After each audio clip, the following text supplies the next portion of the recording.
Hey everyone, in this video tutorial I'm going to show you how to curve letters on Canva. Click on the text and then click on Effects, scroll down to the bottom and then find where it says Curve.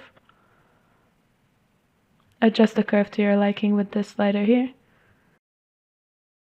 If you want to make text wavy instead of curve them, you can use this app called Type Warp. For a tutorial on how to use this specifically, you can find a video link in the description below. Alright, this is how to curve letters on Canva. I hope you found this tutorial useful. If you want to try out all premium Canva Pro features, you can claim your 30-day Canva Pro free trial by clicking the link in the description below. We also have a free Canva crash course ebook and a Canva monetization checklist that you can download for free as well.